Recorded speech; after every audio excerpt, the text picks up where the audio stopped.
Estamos muy contentos de cerrar esta gira que ha sido muy exitosa, que hemos estado presentando a Horacio e Ignacio, y estamos muy contentos de poder recibirlos acá en nuestra casa, en la Fundación Trascender, y darles la más cordial bienvenida a todos ustedes. Contarles un poquito de lo que es nuestra Fundación Trascender, una iniciativa sociocultural privada, independiente de partidos políticos y subsidios de gobierno, orientada a promover la crítica y debate en todo aquello que involucra aspectos de orden público, esto es educación, paradigmas filosóficos actuales, análisis de disección de diversas causas ciudadanas y sociales, entre otras cosas. Quiero presentar y que suba acá al podio nuestro director de Legado Ediciones, don Rodrigo Norambuena. Un aplauso, por favor.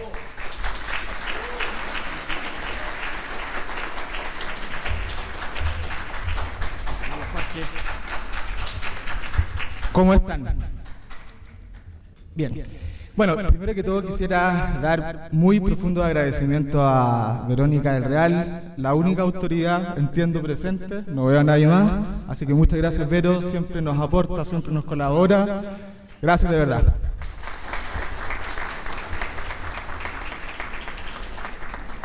Por otro lado, no me gusta extenderme esto, de hecho esto es lo que menos me gusta, hablar cuando saludar y dar la bienvenida. Pero agradecerle a ustedes también por venir el día de hoy, sobre todo cuando hay una marcha en La Moneda, ojalá que vaya mucha gente, y que de hecho es muy importante cuidar la inocencia de nuestros hijos, defender la verdad y, por supuesto, promover este tipo de iniciativas. Así que gracias de nuevo por estar acá a todos ustedes. Y en tercer lugar quisiera hacer una denuncia que hemos estado señalando en redes sociales. A nuestros estimados escritores y a nosotros también como editorial nos censuraron de la Feria del Libro actual en Estación Mapocho, que se desarrolló del 14 al 18. Entonces los invitaría a que en redes sociales, en el boca a boca, se corra esta voz. Hace poco Horacio denunció lo que nos pasó en agricultura, entiendo que también lo hizo en Fundación nuevamente, pero acá esto no puede ocurrir. La izquierda tiene capturadas las instituciones culturales, se llevan todos los recursos públicos para la casa y no dejan que otras editoriales independientes puedan proliferar. Así que agradecer también a Horacio e Ignacio, a Margarita y a Ricardo, quienes van a comentar el libro. Así que eso, estimados, y espero nos sigamos viendo en otros eventos y oportunidades.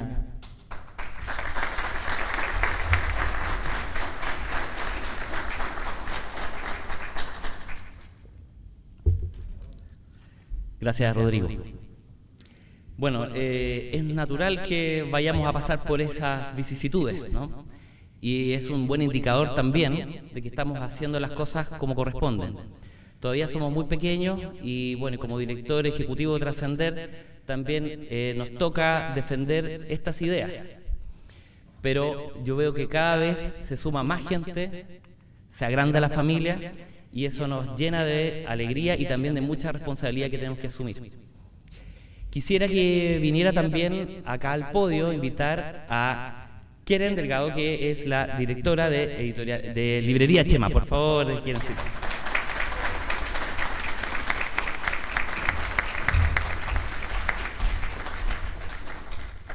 Hola, ¿cómo están?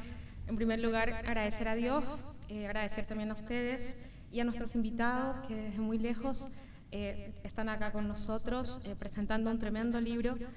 Como Librería Chema estamos muy contentos y hemos sido los que hemos iniciado esta batalla cultural a través de los libros. También estamos contentos de que muchos de ustedes, clientes, se hayan vuelto parte de la comunidad de la librería. Así pude conocer a muchos de ustedes, donde se han vuelto amigos, colaboradores, y eso es muy importante. Como Librería Chema vamos a seguir en la lucha cultural, en defensa de la familia, de la vida, de los valores de Occidente, y nos proponemos a seguir haciendo estos eventos. Muchas gracias.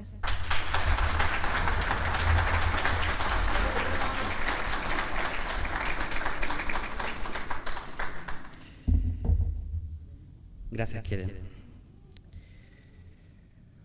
Jorge Richman un ecomarxista español, sostiene en su libro El socialismo puede solo llegar en bicicleta, que lo comentábamos con Ignacio hace 2 días. Llama que en el año 2000 el siglo de la gran prueba, entrando un poco en el ecologismo, esa prueba que estamos atravesando y que necesitamos un marxismo sin productivismo y un ecologismo sin ilusiones acerca de supuestos capitalismos verdes.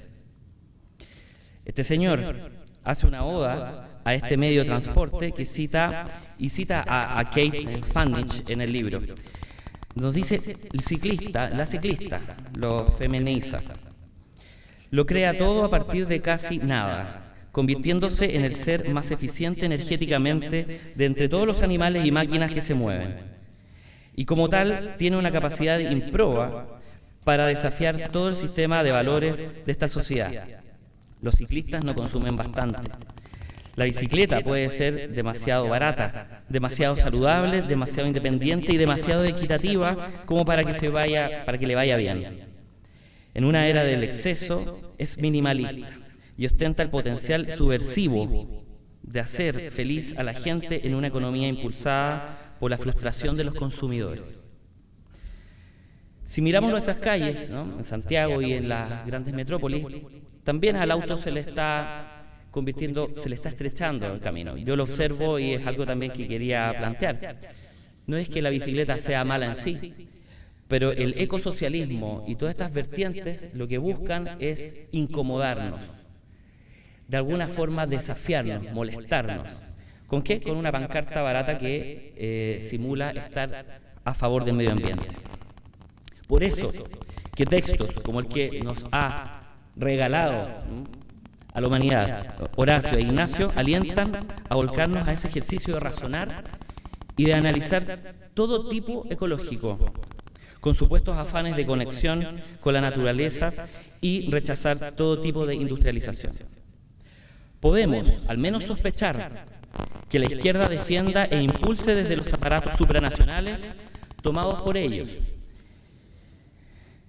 toda clase de estratagemas que detengan el avance de países en desarrollo como los nuestros, llenarnos de miedo ante el cambio climático, que a nuestros hijos no le quedará nada y que todos ellos solo nos llevan a la inacción. Necesitamos estas palabras clarificadoras. Necesitamos que se contrapongan a ese discurso hegemónico de la izquierda y necesitamos desenmascararlo cuanto antes.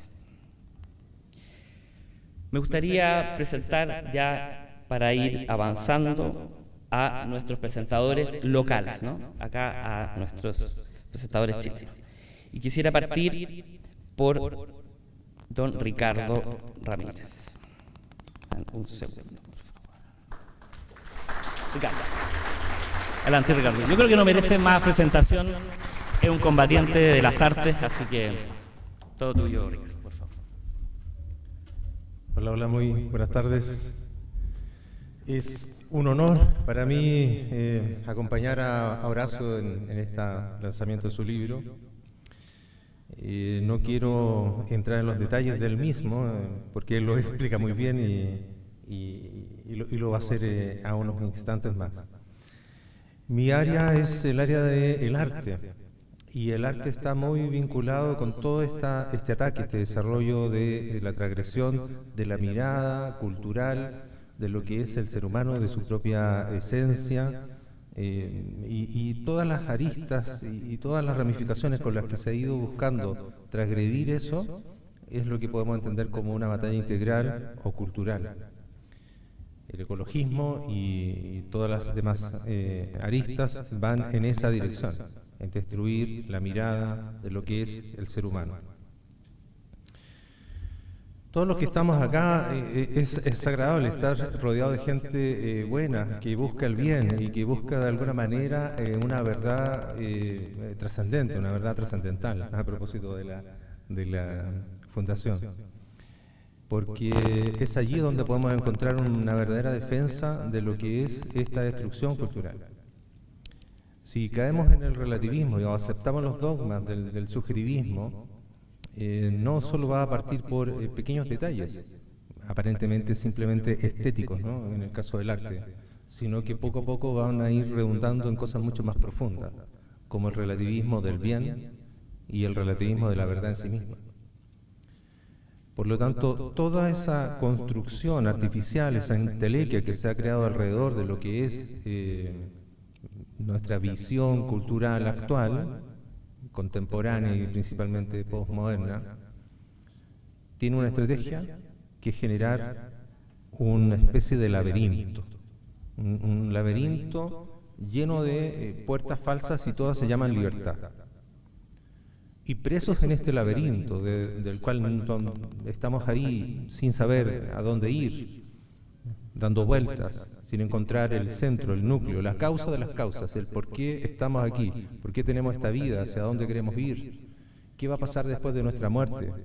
Y todas esas preguntas esenciales, esos grandes relatos que han sido anulados por esta disolución de lo verdadero, de lo bello y de lo bueno, nos mantiene en ese laberinto, lleno de puertas bonitas, todas dicen libertad, todas dicen haz lo que tú quieras, porque aquí no importa el bien, aquí no importa la verdad, aquí lo único que importa es lo que tú sientas, lo que tú quieras. Hemos sustituido la verdad por un sentir. Si tú quieres ser hoy día una niña de 12 años, no importa, es verdad, eres una niña de 12 años porque tú lo sientes. Si hoy quieres decirle a esa basinica que es una obra de arte, no importa. Esta basinica es una obra de arte porque tú lo sientes. Bueno, y porque el curador y el otro lo dijo, ¿no? Este mundo, que parece lleno de oportunidades, es una prisión. Y que mientras más nos aferramos a ella, mientras más somos seducidos por ese engaño, más estamos presos, más estamos aislados de aquello que nos puede hacer verdaderamente libres, verdaderamente buenos. Nos aislamos de aquello que nos lleva hacia un camino de trascendencia. Ese laberinto necesita de héroes, y todos los que están aquí son héroes. Todos son héroes. Porque están buscando de alguna manera la verdad y están buscando ese hilo de Adriana que nos permite salir de ese laberinto. Ese hilo no es más que esa verdad, belleza y bondad, los trascendentales del ser. Pero todo héroe está dispuesto a hacer un sacrificio, si no, no es héroe. Necesita morir. Morir de alguna medida, medir en alguna manera, medir para los demás, morir para su familia, morir en relación a lo habitual que ha sido su vida y empezar un camino diferente. Pero no importa, porque esa primera causa va a llevar a la segunda y la segunda nos va a permitir asumir ese desafío no solo por nosotros, que muchos hemos comenzado este camino por lo que hemos visto en nuestra vida, en nuestra existencia, sino que después ese camino empieza a desarrollarse por una causa mayor. Ya no es mi propia causa, sino que es la causa de todos. Y por ese todos es que estoy dispuesto a morir, estoy dispuesto a dejar de ser quien era y empezar en ese desafío. Ese desafío es eso, encontrar la verdad, lo cierto, en medio de este laberinto de mentiras y de falsedades en las que estamos sumergidos. Con todas las aristas, con todas las ramificaciones que hemos sido atacados, esta es una importante. Hay más aristas, pero esta, la que nos viene a presentar Horacio, es una de las importantes.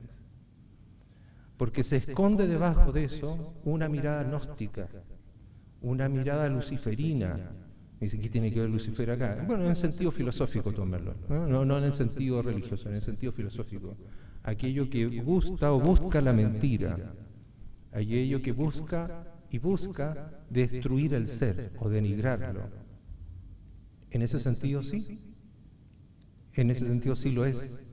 Y el ecologismo, con todas sus organizaciones y todas sus fundaciones, muy antiguas, incluso que tienen un origen pre-Revolución Francesa, y ahí han ido ramificándose de una en otra, de Rosacruces a masones, de masones a Illuminati, de Illuminati a a todos los que ustedes ya conocen, digamos.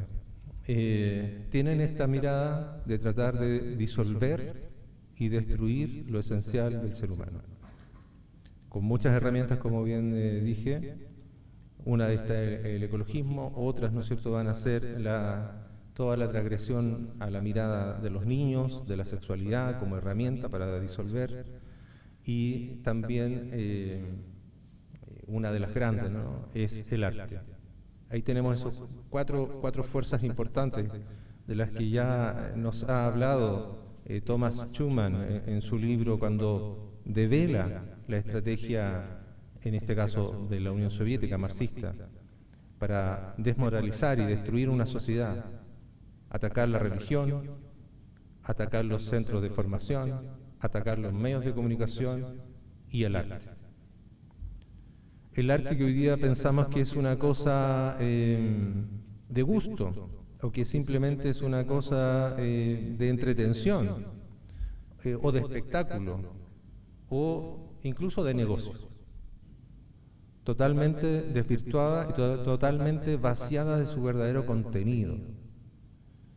Quienes han puesto contenido allí ha sido precisamente el enemigo, que conscientemente lo ha llenado de esta disolución del ser, de esta cosa sin forma, de lo grotesco, de lo precisamente y objetivamente feo, porque ellos están muy conscientes que cada vez que uno captura una esencia, en este caso el arte, que es una esencia artificial, la captura para sí mismo y se vuelve su patrimonio, yo voy capturando fealdad, voy capturando algo que no tiene forma, voy capturando algo que me va a desintegrar más adelante.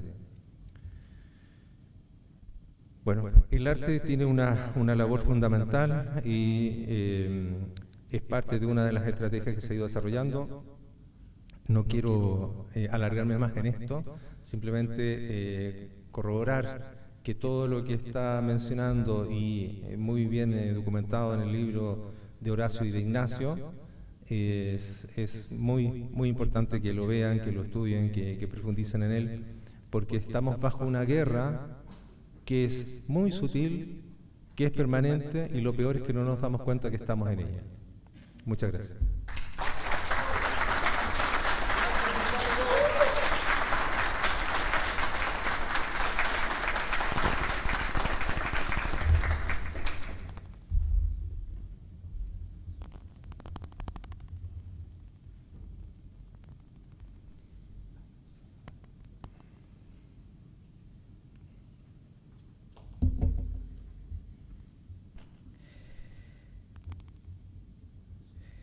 Muchas gracias, Ricardo, por tus palabras, siempre muy bien puestas en términos del arte, ¿no? Que tenemos que hacer mucho de eso, también la difusión, divulgación, y que tú haces también ya hace tantos años. Me gustaría presentar a nuestra próxima conferencista. Aquí viene Margarita Rojo. Margarita es psicóloga forense y analista de inteligencia.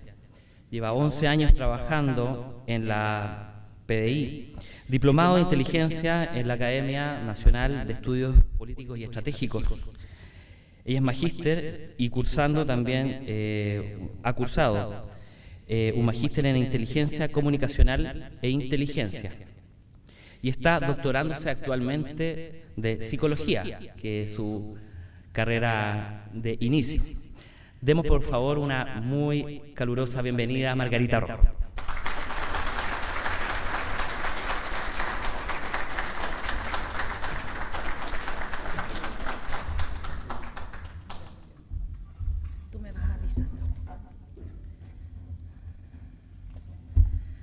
Buenas tardes a todos. Me quedé. Bueno, yo me siento muy honrada de esta invitación que me hizo Rodrigo para poder presentar el libro de Horacio, ¿no? Y de Ignacio, que lo vengo conociendo recién. Pensé, así es que, bueno, ese es el libro del que vamos a hablar y voy a hablar yo. Y voy a hacer algunas referencias, un poco con el método intelectivo que nos permitió y que a mí me permitió por allá por el año 2009 cuando estaba en la PDI, porque me llamaba la atención que hablaran de eso, de todos, todas, y hasta que llegamos a todos, niños, niñas, adolescentes, y ahí empezamos a esta hibridación categorial. Entonces, voy a hacer también un paralelo con el método intelectivo y el libro que, les digo al tiro, tiene 380 páginas.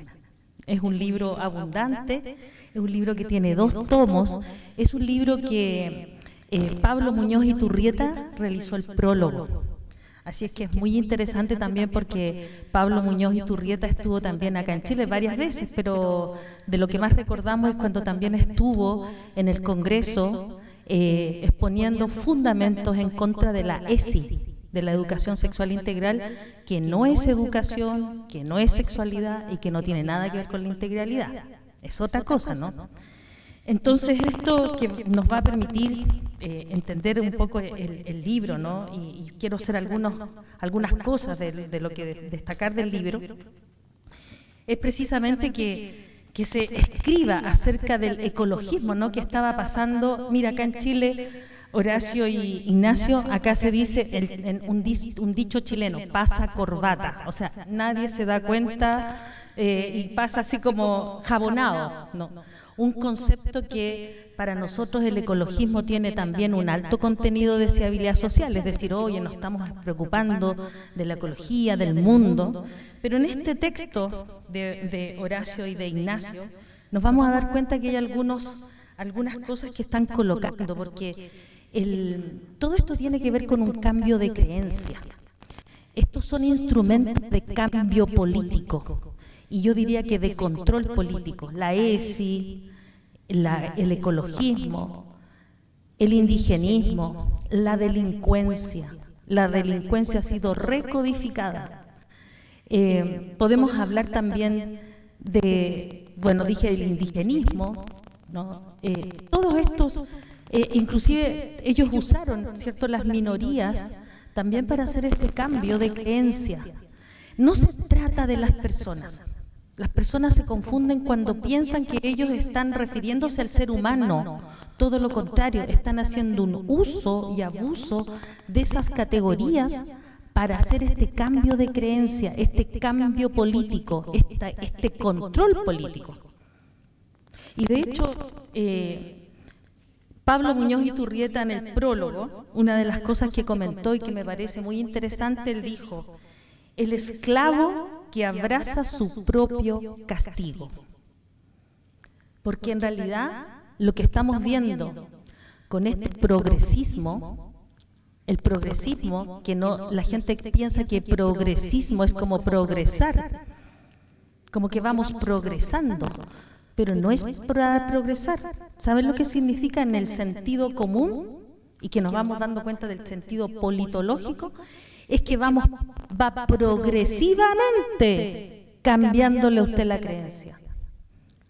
Progresivamente le está haciendo creer cosas que usted antes no creía y que tampoco hubiese creído, porque ellos son anticientíficos. De hecho, en el libro de Horacio y de Ignacio abordan el cientificismo, esta falacia de que ellos están haciendo ciencia cuando esto no tiene nada que ver con la ciencia. Esto es una ideología que sirve para cambiar la creencia de los seres humanos.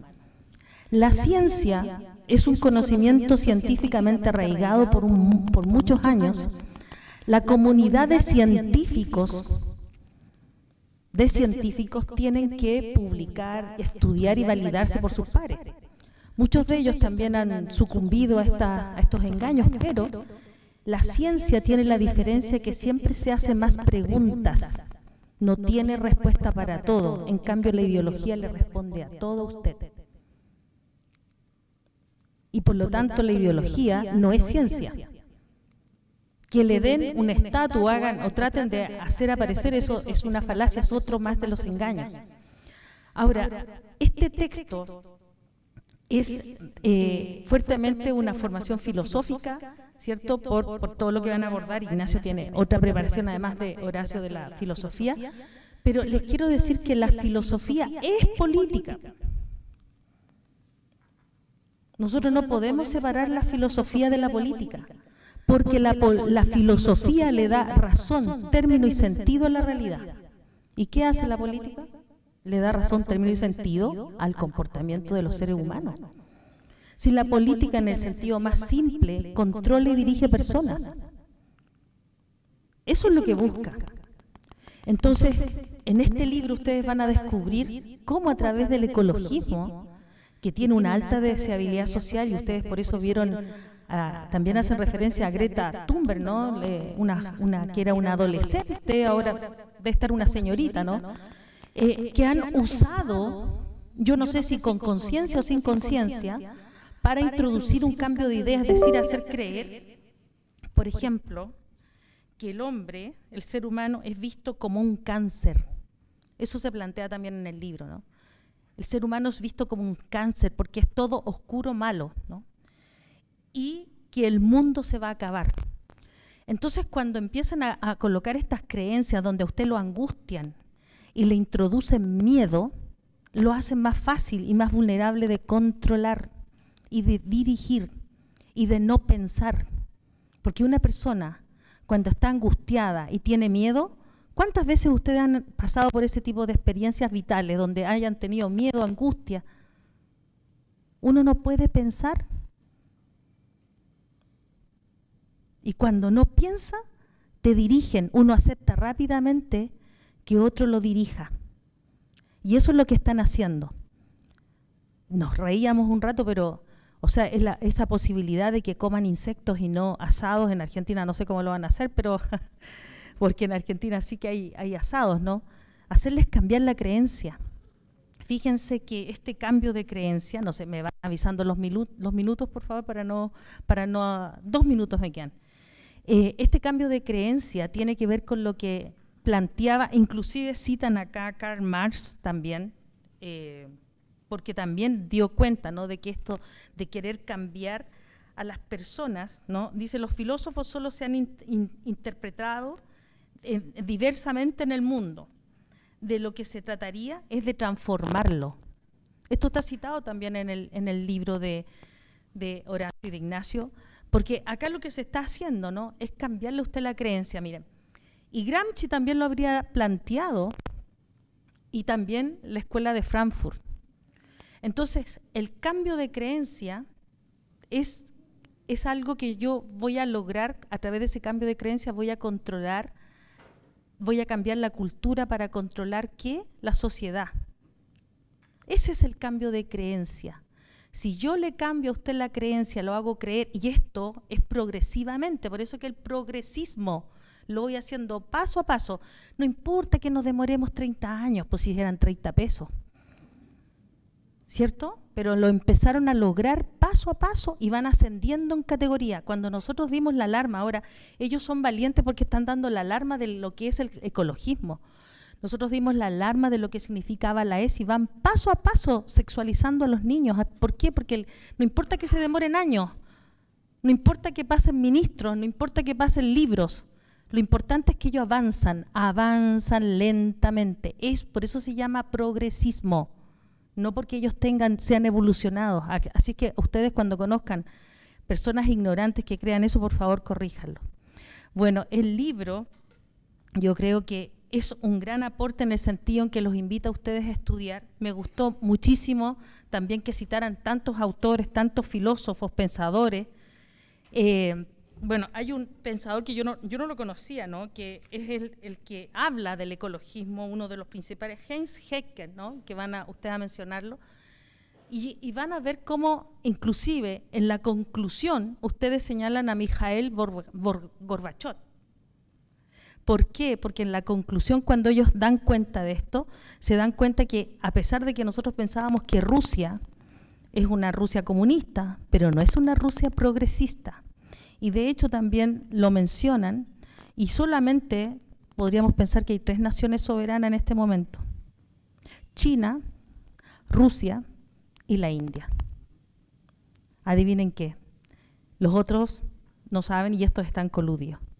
Pero bueno, este cambio de creencia, no se dejen engañar, porque si no van a aparecer como este rey que quería lucir un traje, pero su sastre lo engañó y lo hizo ponerse algo que no existía, un traje transparente, y todo el mundo, para no quedar de tonto, le decía que era bello, hermoso. Esto es lo mismo y nos exige estudiar. nos exige formarnos, nos exige hablar, leer, y leer libros como los que han escrito estos dos autores maravillosos. Bueno, eso los dejo. Gracias.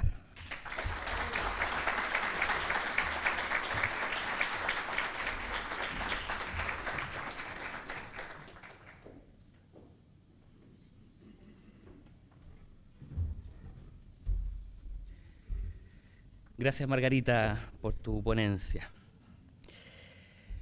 Bueno, vamos a recibir a nuestros invitados de honor, nuestros amigos trasandinos, que ya hemos compartido estos días y todas esas charlas filosóficas, esos debates. Yo voy escuchando, voy manejando, pero voy escuchando también atentamente. Y muy interesante, muy agradecido por todas estas experiencias, ¿no? Quisiera partir por el más joven, y una promesa realmente, siento, latinoamericana, sigue así. 21 años tiene Ignacio Posler. Estudiante de licenciatura en Ciencia Política por la Universidad San Martín. Escritor, ensayista y socio colaborador de Fundación Libre y La Resistencia Radio. Coautor del libro negro del ecologismo, y vamos a dejar toda esa carrera que viene adelante, ¿no es cierto, Ignacio? Por favor, si quieres, ¿quieres venir acá o presentar desde allá? Como tú quieras. Por favor, un fuerte aplauso para Ignacio Posler.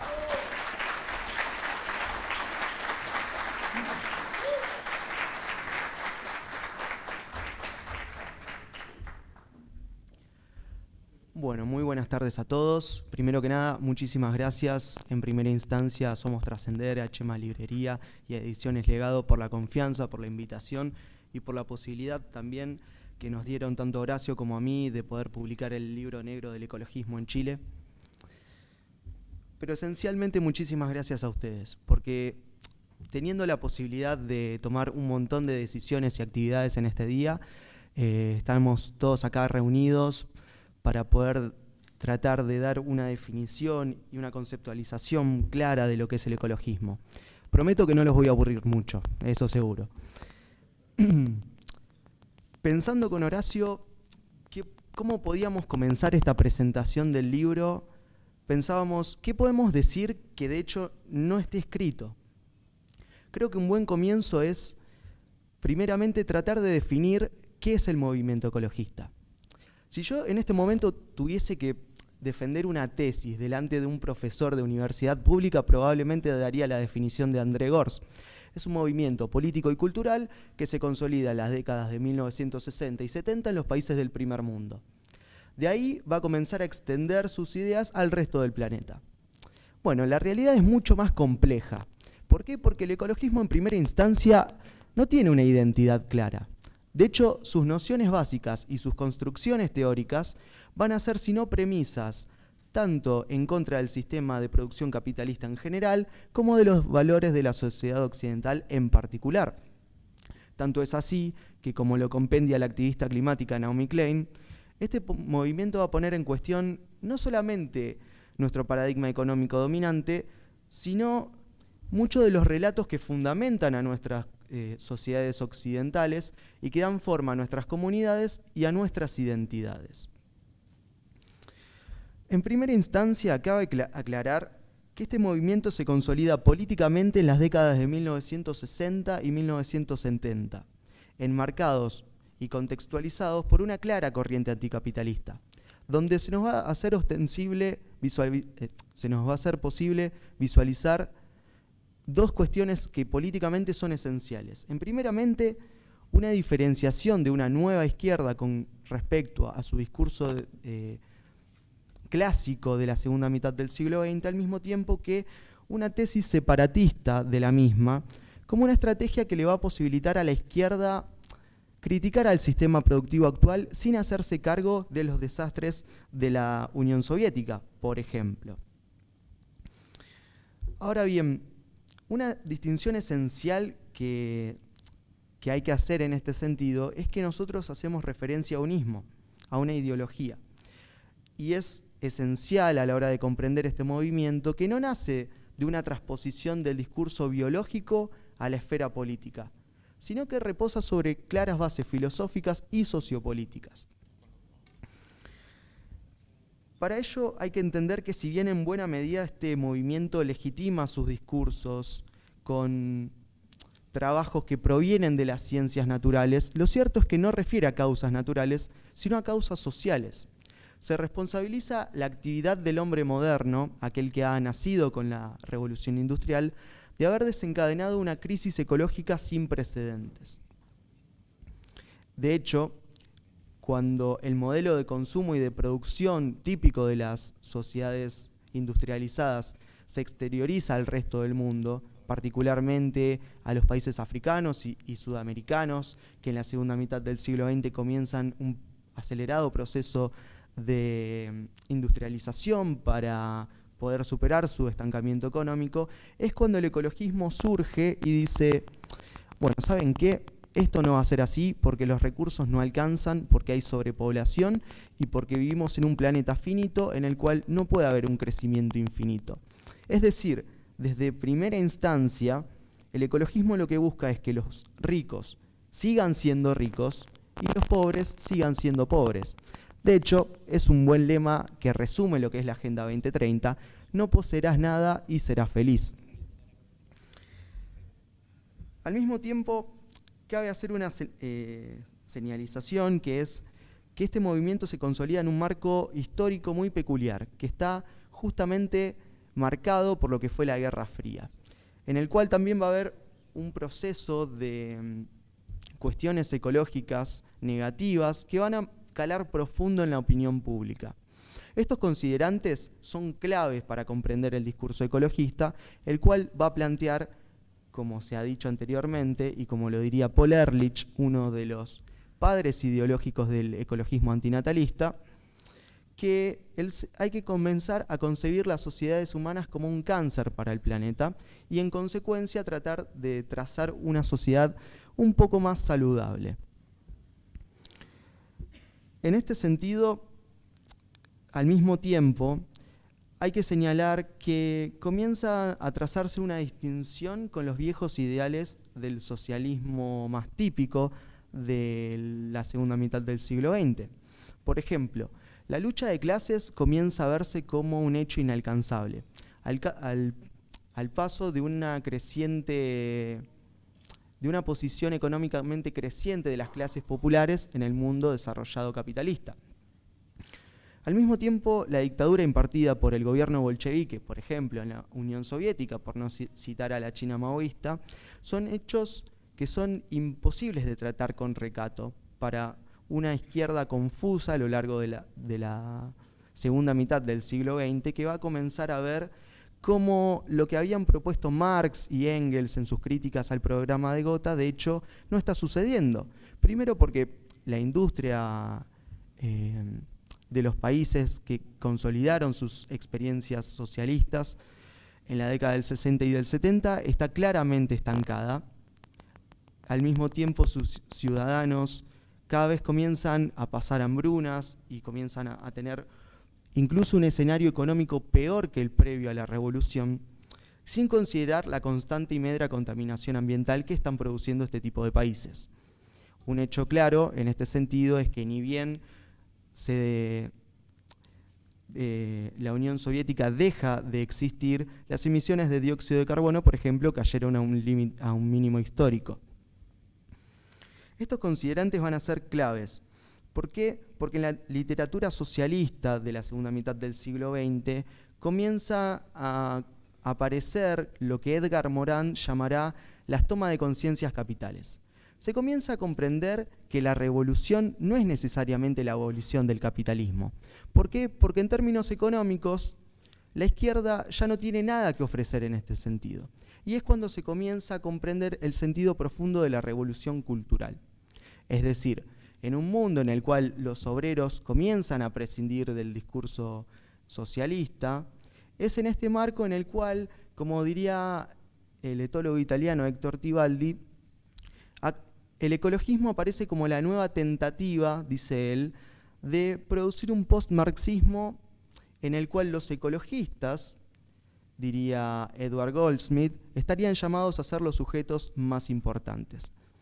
¿Por qué? Porque hablar de la naturaleza y hablar del ecologismo necesariamente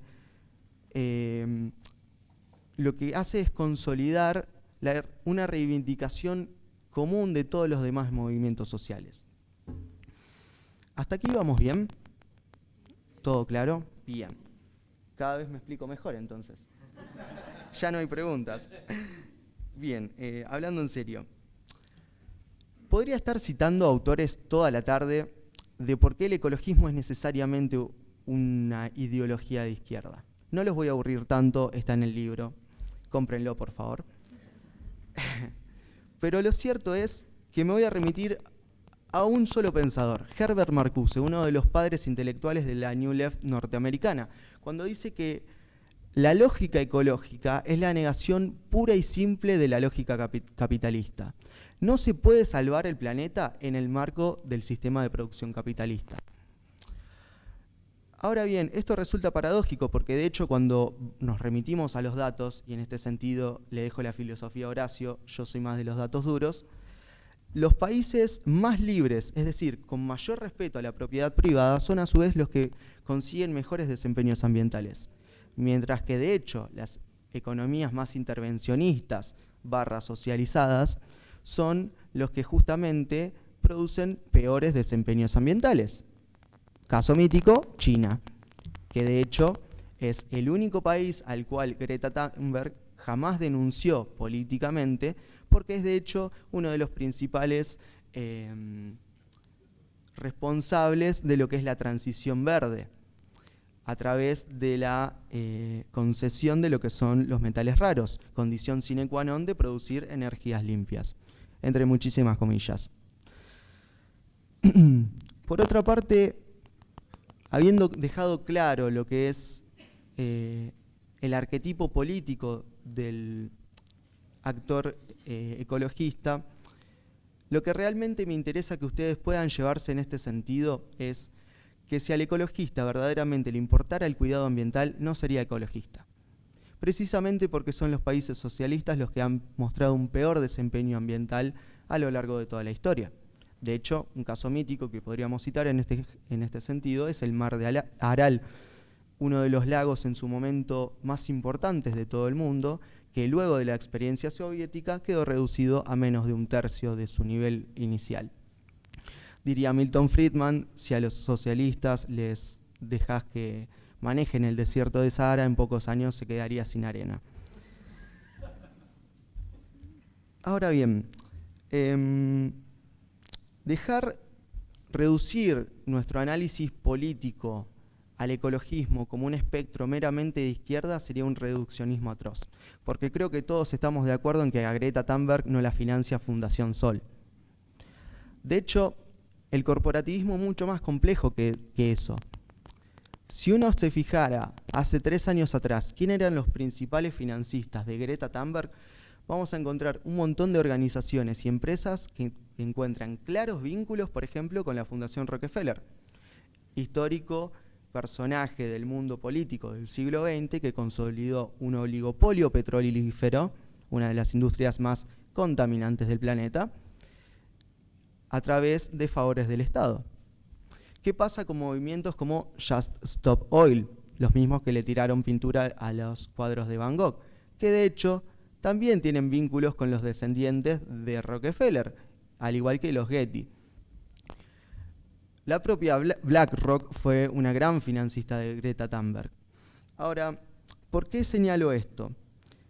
El miedo en política no es una estrategia nueva. De hecho, podríamos remontarnos a tiempos de Maquiavelo, cuando él, a lo largo de toda su vasta literatura, señala el miedo como una herramienta política. De hecho, ¿no les ha pasado con un hijo, con una hermana, con un hermanito pequeño que ustedes le dicen no hagas esto porque te vas a tener un resultado X, van, lo hacen, se ponen a llorar, generan miedo y ahí les terminan haciendo caso? Bueno, esa sería una analogía bastante clara de cómo opera el corporativismo a través del miedo en la sociedad. De hecho, no voy a basarme en psicología porque no es mi área. Para eso recurrí a la doctora Susan Clayton en el capítulo que le dedicamos al calentamiento global. De hecho, lo que el miedo produce en la sociedad es que desesperadamente se busque una alternativa, una respuesta. Y esto es lo que justamente proporciona el corporativismo a través de mercados cautivos que cada vez encuentran menos competencia. Tomemos un ejemplo mítico. ¿Alguien de aquí conoce a Al Gore, ex vicepresidente de los Estados Unidos? Bien, vamos bien. Gente leída. Bueno, ¿qué es lo que hace Al Gore? Hace aproximadamente 15 años que se consolidó como uno de los exponentes climáticos más importantes. De hecho, esto es curioso porque a nivel científico no tiene ningún tipo de título, simplemente fue un burócrata que operó en Washington. Bien, Al Gore lo que promociona es, a través de la ONU, el miedo en la sociedad ante los futuros desastres climáticos. De hecho, fue uno de los principales exponentes que durante mucho tiempo anunció que para 2020 las playas de Florida iban a estar sumergidas bajo el agua.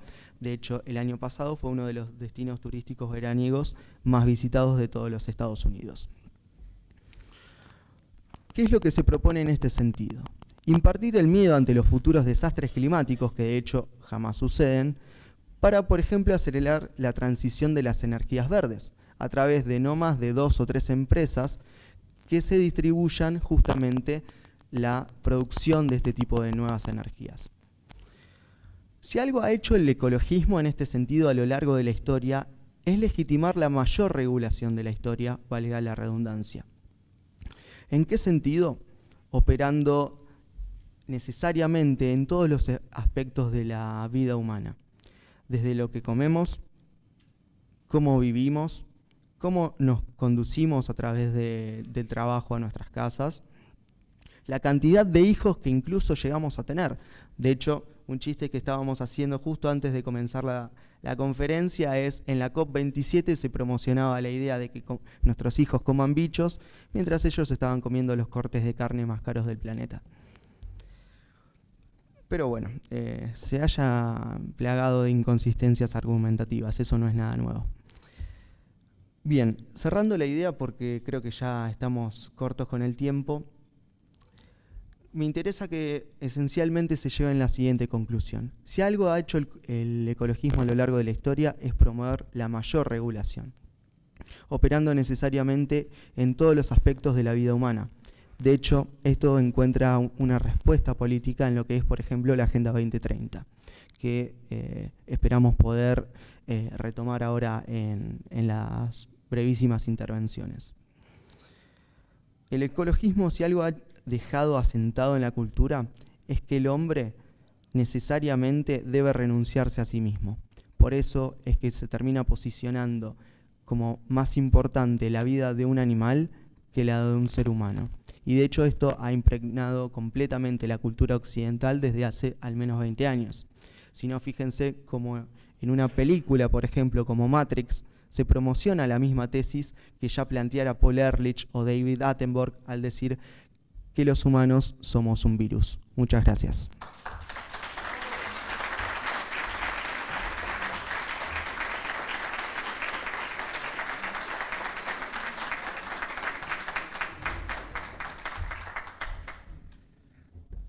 Muy claro, ¿no? Ignacio, la tiene clarísima. Bueno, continuando ya para también el plato de fondo, ¿no? que también nos convoca, vamos a presentar a Horacio. Horacio Giusto, argentino, 36 años, institución de la Universidad del Norte de Santo Tomás de Aquino, docente de retórica y argumentación en la carrera de licenciatura de filosofía, diplomado en filosofía por la Universidad del Norte de Santo Tomás de Aquino, pensador y ensayista, autor de los libros El conservadurismo en 10 reflexiones y El libro negro del ecologismo, miembro fundador del think tank Fundación Libre, director del medio periodístico independiente La Resistencia Radio, creador de contenido digital que le ha valido ser reconocido en múltiples instituciones internacionales, conferencista internacional, escritor y analista político. Y también cabe señalar que es experto en Kung Fu, así que escuchémoslo con atención para que no se nos enoje y vuelva de nuevo.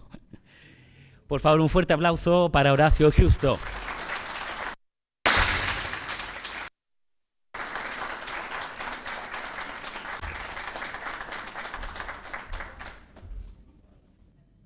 Todos los que han sido alumnos míos saben que favorezco mucho la intervención de todos, así que cualquier tipo de aporte es bienvenido. Siempre lo sostengo al inicio de cada intervención. Nadie es tan sabio que no tenga algo para aprender, nadie es tan ignorante que no tenga algo para enseñar. De hecho, que yo esté aquí es algo netamente circunstancial. Podría cualquiera de ustedes estar aquí en el escenario y algo nos enseñarían, y algo valioso para toda la vida. Sobre estas reglas, en vínculo al libro, quiero abocarme a un tema específico, que es el control de natalidad. Tema muy concreto, es mi capítulo favorito, y no lo digo ni como docente, ni como periodista, ni como escritor, lo digo como padre. Así que me voy a separar un instante del aspecto académico para empezar a contarles un poco de la historia de una manera muy simple. Vamos a ir de lo más simple a lo más complejo. Porque de esto se trata, de poder hacer lo complejo simple sin complejizar lo simple. Y previamente necesito, en primer lugar, agradecer antes de iniciar mi ponencia. Agradecer, tenemos muchos amigos, está Rodrigo, está Keren, está Jorge, la gente de Somos Trascender, Legados Ediciones, Librería Chema. Tengo que agradecer el honor inmerecido de que el doctor Ricardo se haya hecho presente hoy aquí, alguien que él sabe lo mucho que lo admiro. Nos ha acompañado Margarita también, excelentísima ponencia. Agradecerles a ustedes, agradecer a Dios, agradecerle a mi familia porque ellos son los que realmente merecen el aplauso. Mientras yo estoy aquí, tranquilo, relajado, está mi esposa, mi compañera de vida, cuidando a mis dos hijas, educándolas. De hecho, si no fuese por mi esposa, yo no estaría acá. Hubo solamente 2 mujeres que apostaron a mí cuando literalmente no tenía nada, ni una carrera, ni un trabajo, ni un centavo, ni un proyecto. Ni yo mismo creía en mí. Y estaba mi madre, y quien hoy es mi esposa, que seguían confiando en mí. Detrás de todo hombre hay una mujer que lo sostiene, indefectiblemente. Así que le mando un saludo a las feministas que literalmente no entienden nada.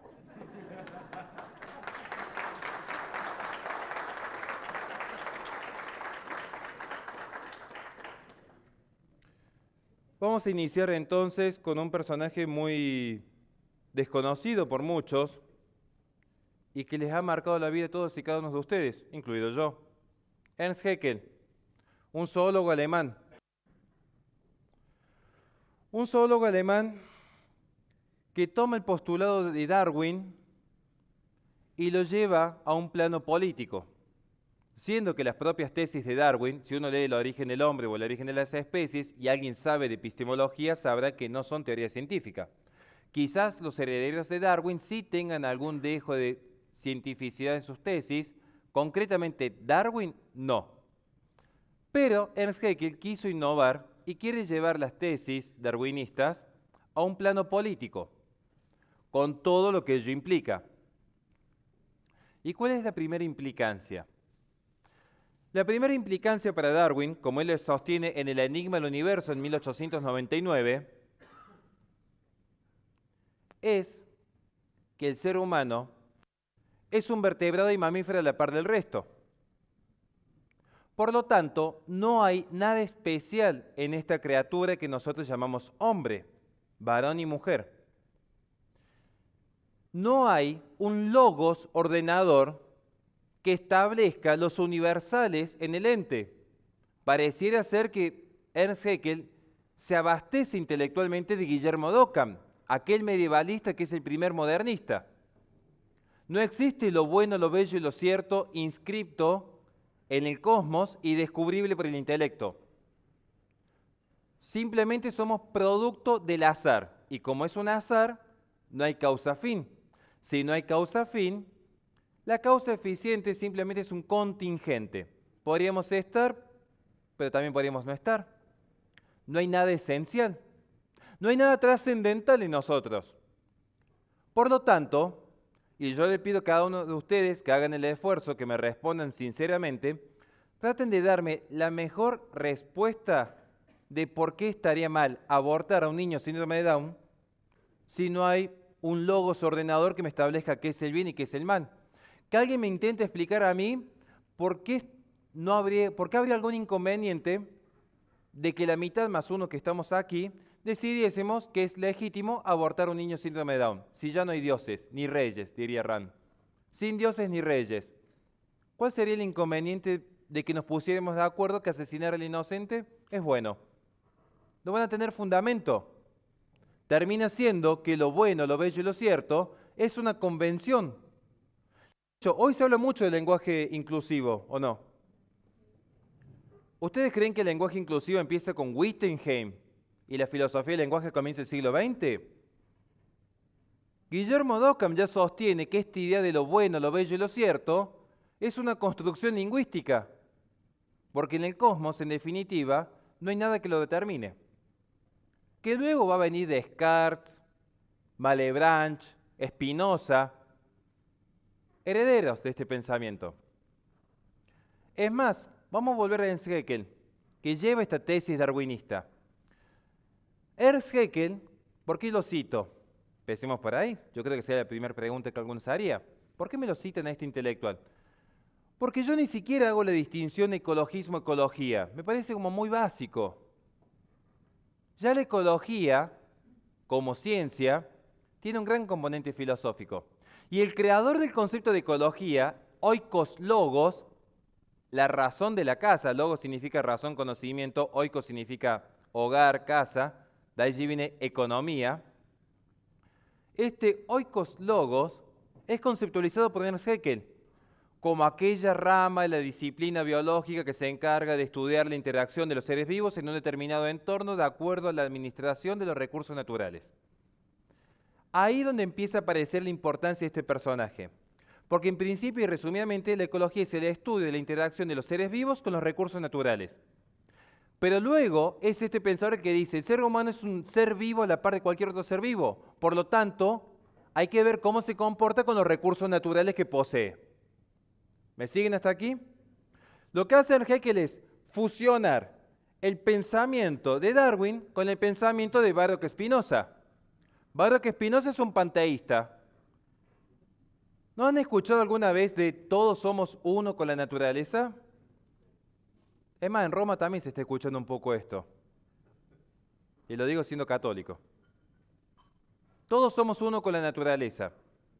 Claro, ¿qué significa que somos uno? Uno, vamos en latín, mono. Más concretamente, en realidad es una mezcla de griego, en realidad me equivoqué yo. El mono, el uno, es lo que fundamenta la tesis monista de Spinoza. La tesis monista. ¿Por qué? Porque para un realista como yo, o como ustedes, o como Santo Tomás de Aquino, o como Aristóteles, como Platón, que está muy mal estudiado y muy mal enseñado, por cierto, si aquí yo tengo un ente, esto está unificado. Hay una esencia que lo divide, que lo separa, que lo distingue de mi ser. Porque esto existe, yo existo, pero hay una diferenciación. Y la diferenciación es, en primer lugar, esencial, porque la esencia en metafísica es aquello que limita el acto de ser. Entonces, si yo tengo un acto de ser, pongamos, para que lo entiendan, entre paréntesis, existe, eso existe, yo existo, pero existimos con diferentes esencias. Entonces yo tengo la esencia universal, llamémosles humanidad, aplicada en mi forma, que es ser humano, pero tengo mi propia esencia, que es Horacio Justo, con mi historia de vida, mi conciencia, mi memoria, mi inteligencia y mi voluntad. Bueno, habría que repasar la parte de inteligencia, pero voluntad segura. Hay una distinción, ¿me siguen hasta aquí? En el sistema monista, si somos todos uno con la naturaleza, es como diría Spinoza, todo es Dios. El perrito es Dios, la ratita es Dios, el árbol es Dios, yo soy Dios. Ya no hay una relación de presencia y distancia, Porque yo digo, Dios existe, pero está en presencia y distancia conmigo. Dios está presente, pero yo no soy Dios. El atril está presente, pero yo no soy el atril. Hoy parece que jugamos un poco con este concepto monista. Piensen en la posmodernidad de los narcisistas. Todos viven en función de mí. Están todos aquí para aplaudirme a mí, para darme likes, para decir qué bonita selfie. Todo funciona en torno de uno. Claro, porque cuando se rompe la relación de presencia y distancia, o hay pura distancia, el nihilismo, Schopenhauer, Jean-Paul Sartre, Albert Camus, que por cierto me gusta leerlo, pero que es nihilista, o el monismo, Baruch Spinoza, Ernst Haeckel, Karl Marx, todos inmanentistas, porque ya no hay trascendencia. Todo muere dentro del hombre. Si yo soy producto de una creación azarosa, porque curiosamente, y no sé cómo funciona mucho esta teoría, dos piedritas se chocan y de repente de dos piedritas surgen una serie de ARNs que se combinan y justo apareció mágicamente una cadena proteica y justo cayó un chispazo de electricidad que activó esa cadena proteica con el ARN, aparece de lo inorgánico, aparece lo orgánico y justo esa vida orgánica de repente es consciente. A mí mucho no me cierra la ecuación, pero bueno, como no soy evolucionista no opino. El punto es que esta es la base del ecologismo. Ya la ecología surge así. Es más, el enigma del universo de Ernst Haeckel. Occidente progresa en la técnica, pero tiene un retraso en lo moral.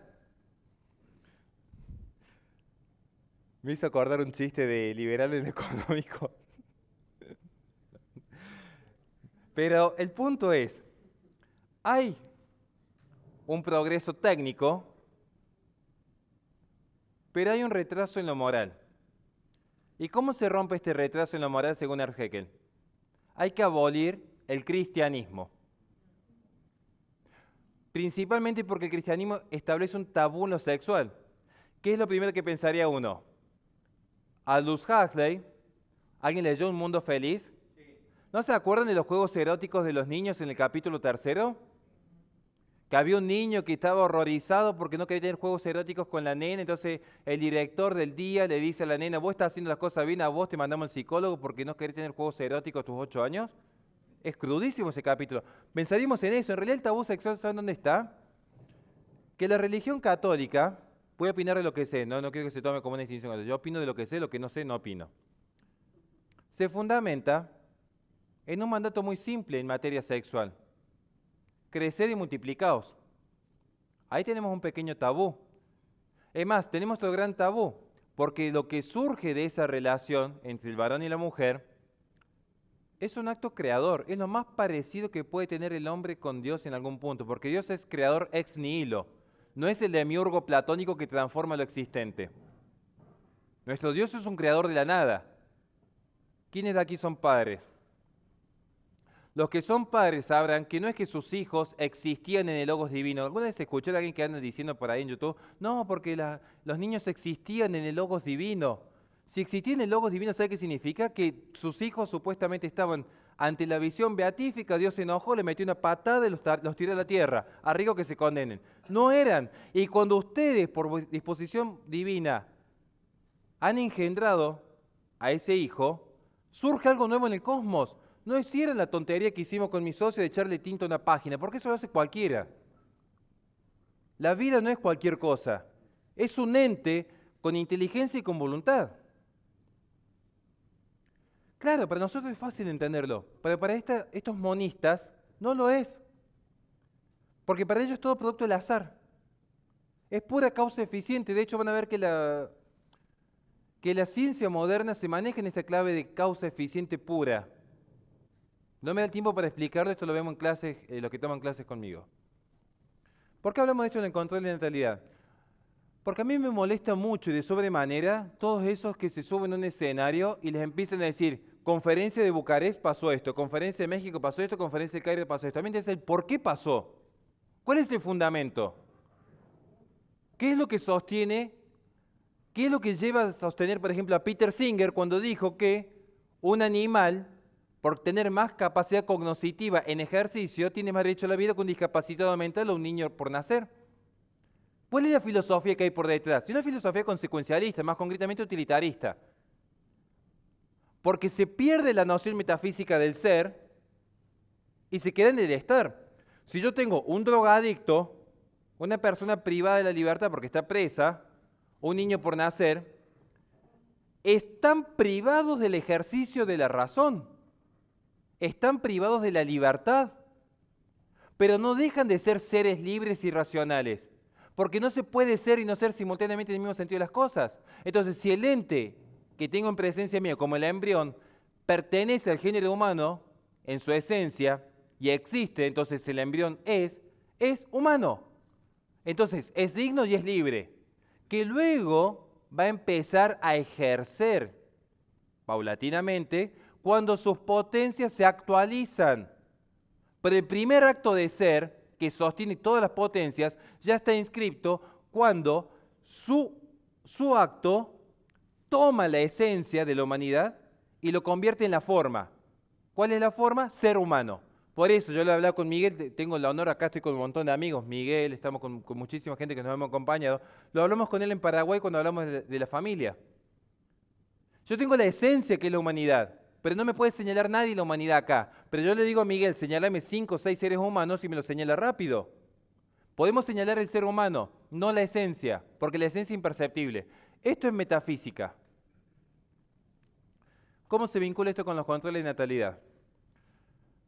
Porque ya en la modernidad hubo un pensador que dijo, Dios ha muerto y el hombre lo ha matado. Pero no es que muere Dios, sino que muere la idea del logos ordenador, porque el orden presupone un límite. ¿Qué es la esencia? Lo que limita el acto de ser. Aquello que hace que una cosa sea lo que es. Porque yo podría haber sido un caballo, podría haber sido un árbol. Es más, siendo humano, a ver, ¿qué podría haber sido? Abogado, político, corrupto, normalmente sinónimos. Y lo que hay en el fondo es que mi acto de ser está limitado por un orden anterior. Ningún ente se da a sí mismo la esencia. Aunque yo intentara hoy hacerme mujer, no podría. Es más, si por esencia hay dos entes que son incompatibles, no pueden generar un nuevo ser. Por ejemplo, me ha pasado que hemos visto las marchas del orgullo LGBT, que están tan de modas ahora. O sea, intentan reproducirse, no sé todavía por qué no lo logran. Quizás se erraron en el método. Pero bueno, como no soy LGBT, no opino. El punto es, vamos de vuelta. Si el logos ordenador ha muerto, ya no hay bien, ya no hay verdad, ya no hay belleza. Y vamos a concluir, ¿cómo estamos de tiempo? ¿Bien? ¿Vamos bien? Sí. ¿Dudas? ¿Inquietudes? ¿Podemos tirarnos 10 minutos más? ¿O? No, porque después me retan, ahí queden bien, me retan. No, te pasaste. ¿Seguro que vamos bien? Doctores, ¿ahí estamos bien? Bien. Si Ricardo me dice que vamos bien, vamos bien. La autoridad acá. El bien, a ver. Yo sé que esto es muy aburrido, pero a mí no me interesa de acá que salgan sabiendo, los ecologistas son todos unos zurdos feos, porque ya sabemos que son zurdos y que son feos, naturalmente, o sea, no.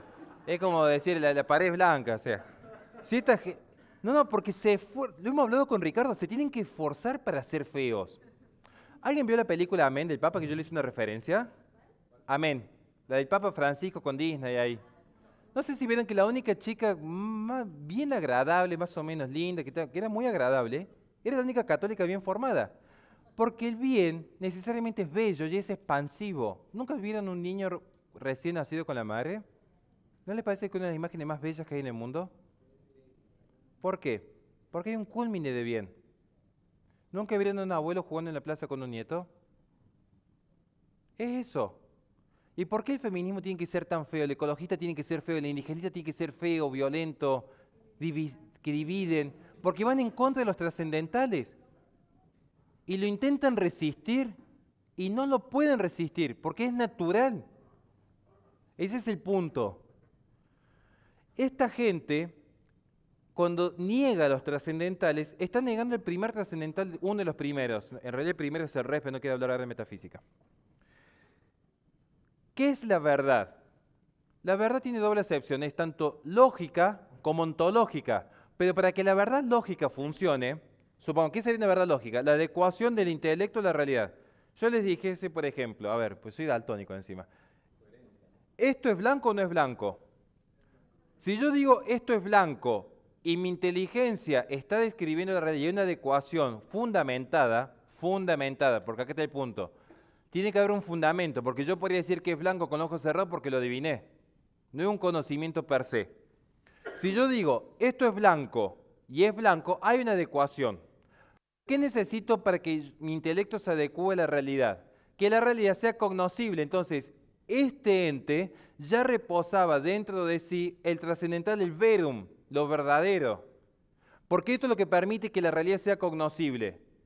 La realidad es cognoscible porque ya tiene inscripta la veracidad en sí misma. Y luego el intelecto conoce. ¿Estamos bien hasta acá? ¿Qué pasa si yo niego la verdad? Como la posverdad ahora, con esto del Ministerio de Desinformación que están creando ahora Boric y todos los séquitos de... No voy a decir la palabra. ¿Qué sucede? No se puede amar lo que no se conoce. La verdad es un león que si uno la arroja se defiende sola. Entonces, ¿qué es necesario? Eliminar la verdad. Como no pueden eliminar la verdad, tienen que eliminar que se conozca la verdad. Entonces queda la voluntad ciega. ¿Quién sostuvo que la voluntad es ciega y subyacente a toda realidad? Porque la realidad es pura apariencia. Anterior a Schopenhauer, porque Schopenhauer dice eso. Anterior a Kant. Guillermo de Ockham. Porque Guillermo de Ockham sostiene que Dios no es logos, es pura voluntad. Ahí es donde tiene un conflicto con el voluntarismo humano. Pero ya en Guillermo de Ockham encontramos que es pura voluntad. Por eso niega los trascendentales nominalismo. Todo el resto es construcción lingüística. Una consulta. Ockham es jesuita, pero dice que Dios es pura voluntad y eso me suena como islámico. Sí. Por alguna razón en mi mente resuena como islámico. Porque se abastece mucho de Averroes, por ejemplo, incluso toma concepto de Maimónides. Es compleja la filosofía medieval, no me da tiempo de explicarlo. Pero para Guillermo de Ockham Dios es pura voluntad. Para Schopenhauer, la realidad es apariencia y pura voluntad. Para Nietzsche también. Somos nosotros los que nos vamos dando nuestras normas morales a partir de teorías lingüísticas, el nominalismo. Nosotros denominamos los entes. Simplemente hay existencia, como diría Nietzsche. No hay rayos sin relámpago, hay acción de relampaguear, como diría Simone de Beauvoir. Mujer no se nace, mujer se hace. ¿Por qué? Porque no hay un ser estable, no hay un sujeto estable cognoscible. Hay acciones. Entonces, si el embrión puede sentir dolor cuando lleva 72 horas de concebido, ¿sí o no? No. El animal, un chancho, ¿puede sentir dolor? Siente, ejerce una acción, tiene derechos. Una persona en coma, no. Un ancianito tiene menos capacidad de ejercicio, es menos persona. Y ahí vamos viendo que de repente, ¿puede un niño de 8 años sentir deseo sexual? Un varoncito a los 9 años. ¿Puede sentir deseo? Entonces es un sujeto deseante, es un sujeto con derechos sexuales. ¿Ustedes creen que la pedofilia apareció así mágicamente por un par de degenerados? Sí, pero tenía un fundamento filosófico. El rarito de Foucault tenía, además de esa tendencia a comerse un pebete todos los fines de semana, tenía también un fundamento filosófico por detrás. Wilhelm Reich, otro degenerado. Pero tiene un fundamento filosófico, el ejercicio. Entonces, vos decís, ¿cómo se vincula esto a tu tema del control de natalidad? Porque necesitaba sentar esta base. No hay una moral trascendente, hay una moral que el hombre construye. ¿Me siguieron hasta acá? Sí. Bien. ¿Estamos bien? ¿Podemos seguir 5 minutos más? Vamos.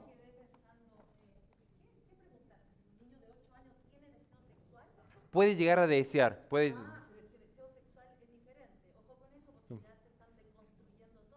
Por eso digo, hay que ser coheso con el lenguaje.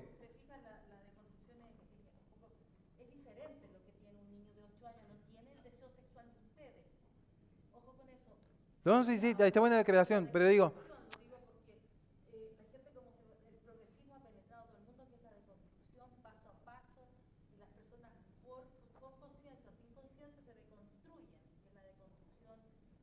pasamos al posmodernismo, ¿no?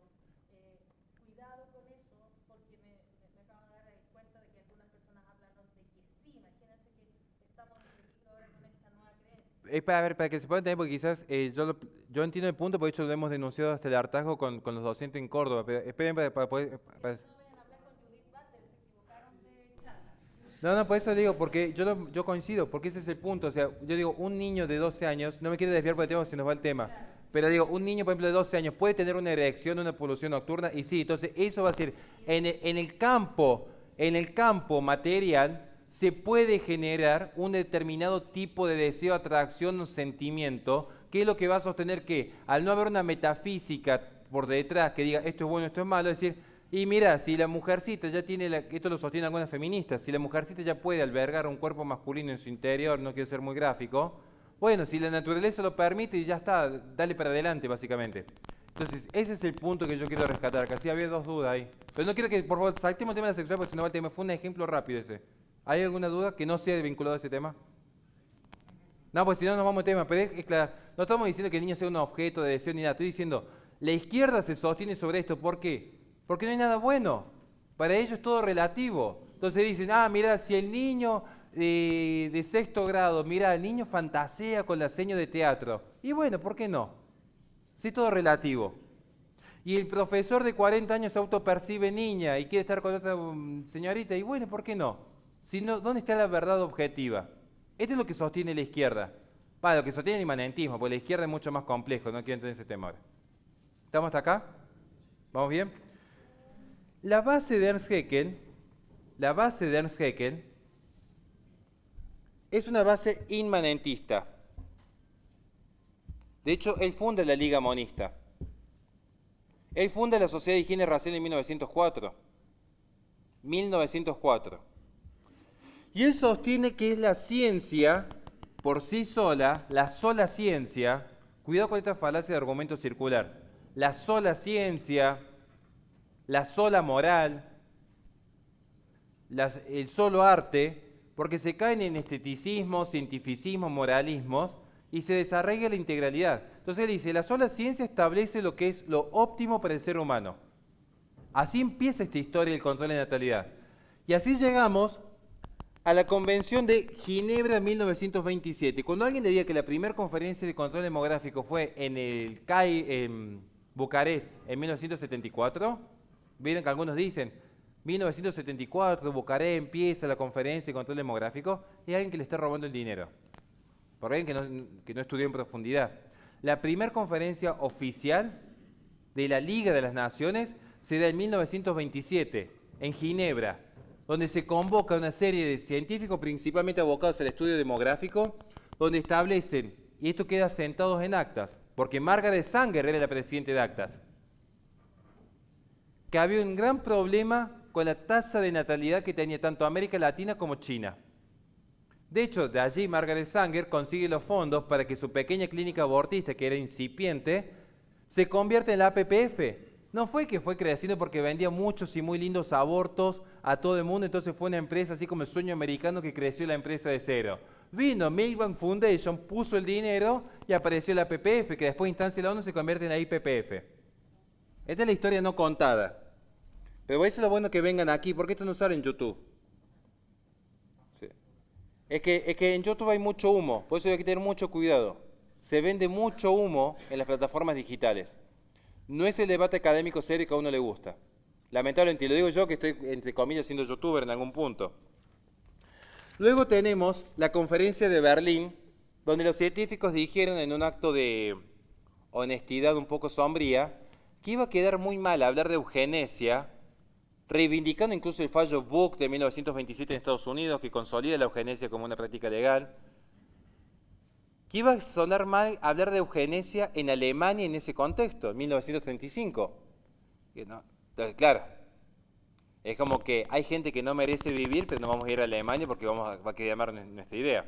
Se desdobla y queda la Conferencia de París 1937, que es la que se considera el tercer Congreso Internacional para la Investigación Científica de los Problemas de Población. Así es el título. Toda la conferencia tiene ese nombre, Congreso Internacional para la Investigación Científica de los Problemas de la Población. ¿Cuál es el problema de la población? Que se reproducen. No, porque es real, no lo digo yo, lo dice la ciencia. A nadie vio Bob Esponja, entonces no entendieron el chiste. Cuando vean en Bob Esponja van a entender ese chiste. Roma, 1954. En agosto 54. Lo que se llama la Primera Conferencia Mundial de la Población. La organiza la ONU. ¿Quién propone la idea? Julian Huxley, primer director general de la UNESCO. Allí aparece justamente la Comisión de la Población, que sostenía tener que revisar las tasas de natalidad principalmente en América Latina y el Asia, principalmente los tigres asiáticos. Llegamos a Belgrado, 1965, segunda Conferencia Mundial de Población de la ONU, se da en Yugoslavia. Allí se crea el Fondo Económico de las Poblaciones. Básicamente ustedes están pagando impuestos para que unos burócratas, vaya a saber en qué parte del mundo, decidan cuántos hijos tener. Allí aparece el Fondo de las Poblaciones, en 1965. Segunda Conferencia Mundial, ya hay activismo político, no era solamente científico. Es más, ya la IPPF estaba presente. No me parece que sea Bucarest la primera, ¿no? Parece que la historia viene de antes. Llegamos a Bucarest, 1974, la tercera Conferencia Mundial de Población, la organizada por la ONU, carácter estrictamente político, había delegaciones gubernamentales y organizaciones no gubernamentales. ¿Cuál cree usted que fue la organización más fuerte por detrás de esto? Porque el problema de fondo era, ¿qué hacemos con los recursos naturales? ¿Qué hacemos para evitar este supuesto agotamiento de recursos naturales, que ya en el 68 lo expide Paul Ehrlich, está en el libro explicado, La bomba demográfica, es la tesis de William Bock, de Garrett Hardin? ¿Saben cuál es el principal financista de esta tercera conferencia? ¿Cuál creen? ¿Tienen alguna firma? Rockefeller. John Rockefeller III es el principal auspiciante. Claro, hay que cuidar el planeta. John Rockefeller III, familias que se hicieron millonarias. Porque yo favorezco la propiedad privada y el libre comercio. El tema es que sea en libertad, no en el sistema corporativista que están buscando protección política y guardando una suerte de oligopolio concertado con demócratas desde la ONU. Este es el gran inconveniente. Luego llegamos a México en 1984, donde ya se establece que el aborto debe ser seguro, legal y gratuito para todas las naciones, para una forma de mitigar la natalidad. Solamente 2 naciones resisten, México y Argentina. Pero se da un fenómeno muy raro. Bueno, México y Argentina resisten en el 74, porque en el 84, a mí me equivoqué de datos, en el 84 se revierte toda esta tendencia. Porque en el 84 estaba Ronald Reagan en el poder de Estados Unidos y Juan Pablo II en el Vaticano. Y pareciera que empieza a haber una suerte de anuencia provida a nivel global. ¿Qué dijo la ONU? En el 94 convocan una nueva conferencia, que es la última. Dijeron en el 94, es cierto que una nación que tiene que tener su propia soberanía, por lo tanto no puede venir la ONU a decirles cuántos hijos deben tener dentro de sus naciones, cómo controlar su natalidad. Pero es función de la ONU, supuestamente, controlar los derechos humanos. Y un derecho humano es el derecho sexual y reproductivo. ¿Vieron cómo va todo entrelazado? Mucho antes que aparezca el feminismo en los 60 y los 70 luchando por el aborto, ya se peleaba por el aborto seguro, legal y gratuito. Comienzo del siglo XX en control de las relaciones, en control de los recursos naturales y la relación del hombre con el medio. Ahí está la historia de los controles de natalidad. No es un invento de las feministas. De hecho, fíjense en un caso curioso. No son pocos, por ejemplo, estoy pensando en este momento, se me viene a la mente Soros, pero no es solamente Soros. No son pocos los magnates que han financiado estos movimientos, porque yo sé que acá hay mucha gente que se dedica a la economía, estamos viendo gente que está especializada en economía. No es lo mismo lo que le hay que pagarle a un empleado que tiene hijos y una esposa en casa cuidando a sus hijitos y una economía más rudimentaria, que de repente, si las 3 damas que están aquí y yo tenemos que competir por el mismo puesto de trabajo. Porque entonces el que está ofreciendo trabajo va a tener justamente una mayor cantidad de oferta. O sea, si yo soy un empleador, no es lo mismo que si tengo que buscar sí o sí un empleado, a que si tengo mucha gente buscando mi puesto de trabajo, porque va a haber alguien que dice, mira, yo me ofrezco a tu empresa, pero más barato que ella, contratame a mí, yo cobro menos. Claro, entonces, ¿cómo hago yo para cobrar menos? Y tengo que tener menos carga. Entonces, no es lo mismo vivir con 5 hijos que vivir sin hijos. ¿Quién necesita más o menos plata? ¿Qué le convendría a un oligopolio? Porque esto no es libre mercado, porque acá sí se habría un problema con que se agotan los consumidores. Si yo tengo un monopolio, o sea, tengo un monopolio controlado, lo que más me conviene es que haya más unidades de consumo y de producción. Lo que más le conviene al sistema ecologista es que haya menos unidades de consumo y de producción. ¿Por qué? Porque son más baratas, porque hoy en la posmodernidad se venden ideas morales e identitarias. Si compro juguete con Hasbro, antirracista. Si compro Coca-Cola, diversidad sexual. Si veo Disney, progresista. Es lo que sucede en la posmodernidad y es lo que queda ya consolidado en la conferencia del 94. Por eso ya para finalizar, porque veo que ya hemos llegado al final, una vez estábamos en México, y con esto cierro. Sí, nos pasamos. Perdón. Una vez estaba en México, yo explicaba que la única forma que este proyecto se lleve adelante, y por eso esa introducción que hice de metafísica, era reemplazando la fe cristiana. Nuestra fe es una fe que nos llama a crecer y multiplicarnos, naturalmente. Es a donde somos llamados, ¿no? Entonces yo explicaba por qué el ecologismo en esa conferencia de México era una falsa religión. Porque no alcanza con describir, no alcanza que la ciencia me diga que afuera está lloviendo, sino que hay alguien como un papá que me dice no salgas afuera porque no te tenés que enfermar. La ciencia no prescribe, la ciencia describe, es la filosofía la que prescribe. Entonces, el principal ente prescriptor es la religión. Entonces, mientras nuestra religión nos dice crecer y multiplicados, acá hay todo un sistema que necesita que evitemos crecer y multiplicarnos. Entonces una mujer me dijo que cuando yo hice toda una explicación de qué es una religión, la estructura, cómo funciona el ecologismo, es muy rebuscado. Me dijo así una persona que estaba en la ciencia, me parece muy rebuscado lo que estás diciendo, Horacio. Estábamos en Tepatitlán. Me dice, me parece muy rebuscado. Le dije, puede ser que sea rebuscado. Cierro con esto.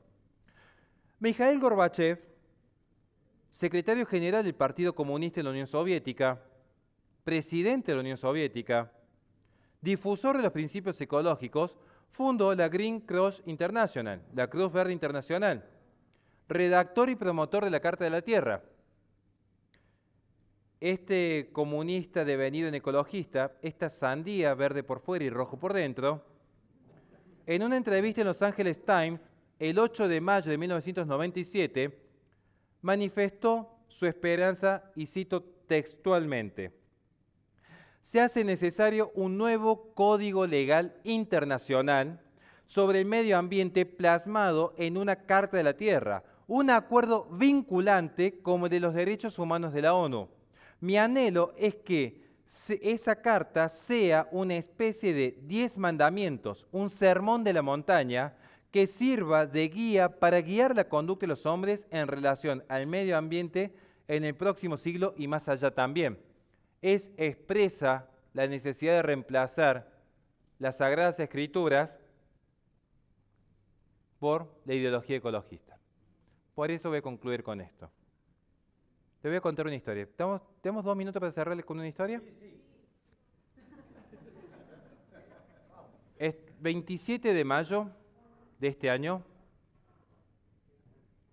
justamente, estaba en el Tecnológico de Monterrey, la segunda universidad más grande de México, en un debate académico frente a 2 feministas. En ese debate, donde incluso habían juntado firmas para que yo no me presentase, porque parecía un ser violento que llevaba odio y generaba inseguridad en los alumnos, en ese debate, durante las 8 intervenciones, llegaron incluso a insultar a mi esposa y a mi hija, las feministas, hablando de mujeres que no estaban presentes, cuando uno simplemente tenía datos, estadísticas, argumentos. No me hizo falta ni mencionar a estas feministas. Pero hubo un dato muy curioso.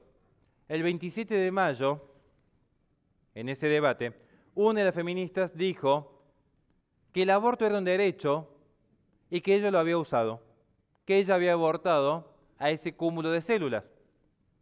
Y ella dijo, Y yo lo hice porque estoy en una muy buena posición económica. De hecho, mis padres, que son católicos, me apoyaron en la decisión y me ayudaron a pagar el aborto. Y por eso yo he podido crecer profesionalmente. Cuando llegamos a la conclusión, yo les dije, le agradezco el valiente testimonio. Corrobora lo que siempre he sostenido. Porque yo soy el más comunista de los comunistas y el más ecologista de los ecologistas. A mí realmente me importa la naturaleza y realmente me importan los pobres. Y siempre hemos dicho, el aborto es un capricho burgués. Yo trabajo con gente pobre en situación de necesidad, no abortan. Por una cuestión económica de reemplazo de mano de obra y por una cuestión sociológica de la religión que los condensa.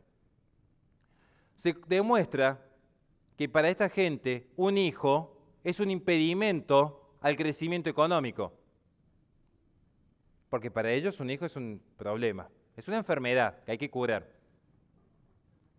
Para mí no.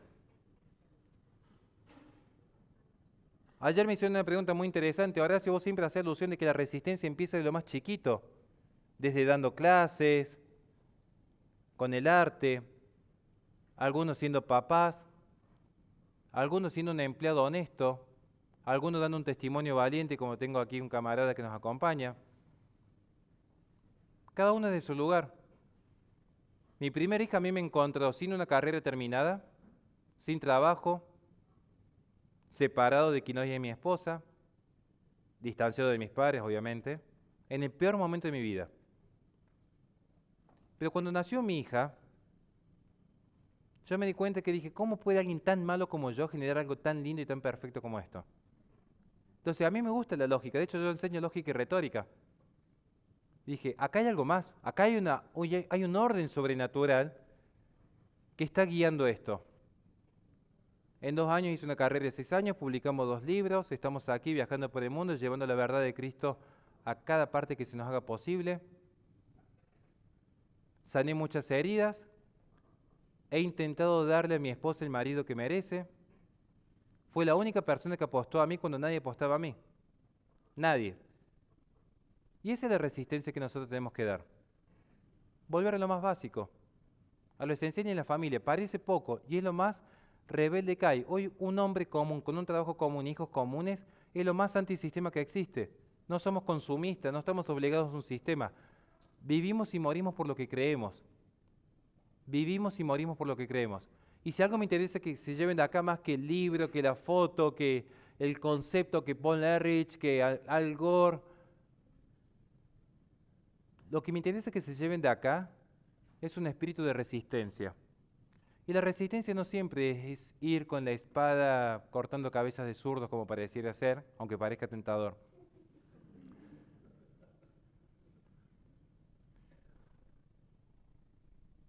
Miren, cuando yo estaba sin trabajo en ese momento, para que veamos cómo actúa Dios, y esto me enteré después de casado.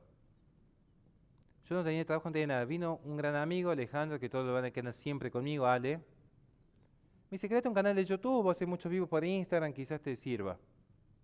Claro, y pasa que vos para monetizar en YouTube tenés que pasar las 4.000 horas de reproducción y no era tan fácil. Y de repente mi canal empezó a crecer así. Entonces tu canal empieza a crecer y porque te empiezan a recomendar los algoritmos. Mucha gente que me ha contratado por ir a dar conferencias, porque yo sé cómo funciona el sistema, es porque me conocían por YouTube, que los videitos, que entonces te empiezan a seguir después del trabajo académico. Yo me enteré después de casado, que incluso yo estando separado con quien en ese momento era mi exnovia, quien hoy es mi esposa, y creo que fue las muy pocas decisiones buenas que he tomado en mi vida, ella ponía su computadora y la de sus hermanos toda la noche prendida en loop, pasando mis videos para llegar. Yo estoy en contra de los aplausos, pero sé que es inevitable. Por eso para el final quisiera que si alguien va a aplaudir, que no sea a mí, que simplemente soy un 4 de copa, que estoy accidentalmente acá, sino la verdadera mujer que me ha sostenido todo este tiempo, que es mi esposa. Nada más y muchísimas gracias.